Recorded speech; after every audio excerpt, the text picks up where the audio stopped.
बच्चा सिर्फ इस बात के लिए नहीं है कि आप उसके साथ खेलते हैं, खुश होते हैं, उसको सारे कंफर्ट और कन्वीनियंस देते हैं और उसके बाद वो बड़ा होता है और बस ये आपकी नस्ल चल रही है। तो मैं 4 चीज़ें चाहूँगा कि आप देखें कि मेरा ये बच्चा जो है, ये 4 चीज़ें इसके अंदर होनी चाहिए एज एन एंड प्रोडक्ट। सबसे पहली बात यह है कि बच्चे को आप प्लैनेटरी सिटीज़न बनाएं। प्लैनेटरी सिटीज़न का मतलब यह है कि उसे किसी ज्योग्राफी में बाउंड ना करें।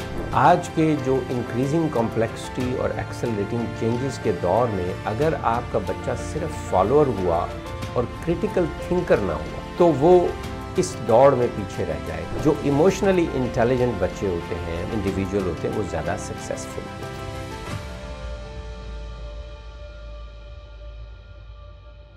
बिस्मिल्लाहिर्रहमानिर्रहीम। Welcome to motivation with doctor Nasar Shahid.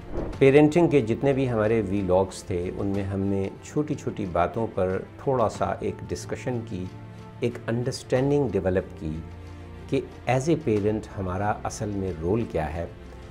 Overall असल में हम एंड प्रोडक्ट की तरफ देखते हैं। बच्चा जो है वो हमारी ज़िम्मेदारी में आया है, वो अल्लाह ने उसकी रिस्पॉन्सिबिलिटी हमें दी है। बच्चा सिर्फ इस बात के लिए नहीं है कि आप उसके साथ खेलते हैं, खुश होते हैं, उसको सारे कंफर्ट और कन्वीनियंस देते हैं और उसके बाद वो बड़ा होता है और बस ये आपकी नस्ल चल रही है। असल में बच्चा एक बड़ी ही खूबसूरत चीज़ है आपके हाथ में, जिससे आप वो कुछ लर्न कर सकते हैं जो आप यूनिवर्सिटियों और किताबों और टीचर से लर्न नहीं कर सकते।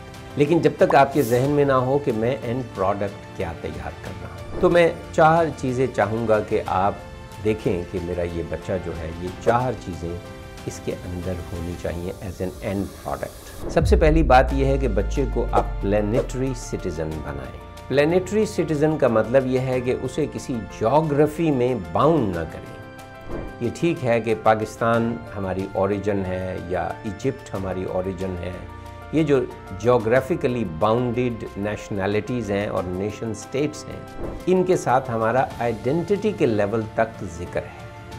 हमारी जो है ये पहचान भी हैं और हमारा ताल्लुक़ भी है और हम इनकी बेहतरी के लिए कुछ कर भी सकते हैं। लेकिन हमारा जो सर्कल है वो प्लैनेटरी सिटीज़न का होना चाहिए कि मैं इस प्लैनेट का एक सिटीज़न। इसका मतलब है बाकी तमाम लोगों के मुझ पर कुछ हक़ हैं, बाकी तमाम लोगों के मुतालिक मैं सोचता हूँ और मैं उनमें से हूँ।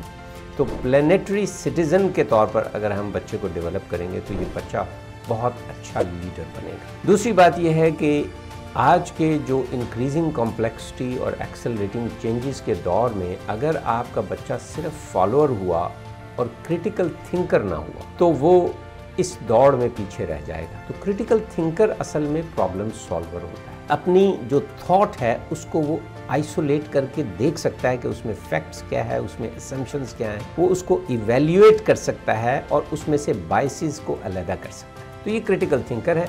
तो मेक श्योर करनी चाहिए हमें कि हमारा बच्चा जो है एक क्रिटिकल थिंकर बना है या नहीं, चाहे उस ज़मन में वो हमारे ऊपर भी तनकीद कर ले, दैट्स ओके। तीसरी बात ये है कि क्या हमारा बच्चा इमोशनली इंटेलिजेंट है, यानी वो इंटेलिजेंट तो है लेकिन क्या वो अपने इमोशंस को समझता है और दूसरों के इमोशंस को समझता है और इन समझने के बाद अकॉर्डिंगली वो बिहेव करता है।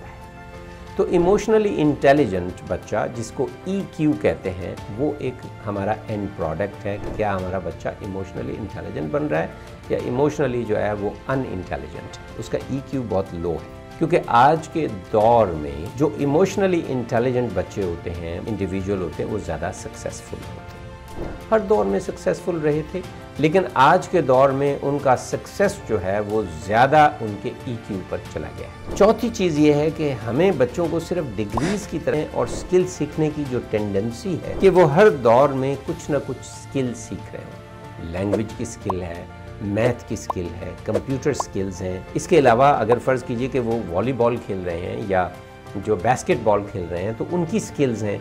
तो इस तरह आपके जहन में होना चाहिए कि बच्चा कोई ना कोई स्किल सीख रहा हो, यानी बच्चा जो है उसकी ये आदत पड़ी हुई हो कि वो हर दौर में कोई नई स्किल अपने आर्मामेंटेरियम में, अपने जो वेपनरी है, अपनी जो शख्सियत में ऐड कर रहा हो। स्किल सीखने की ऐसी तमन्ना हो उसके जहन में, जो है डिग्री बहुत बड़ी चीज़ ना हो, स्किल्स बहुत बड़ी चीज़ हो। तो ये है हमारा पेरेंटिंग का एंड प्रोडक्ट।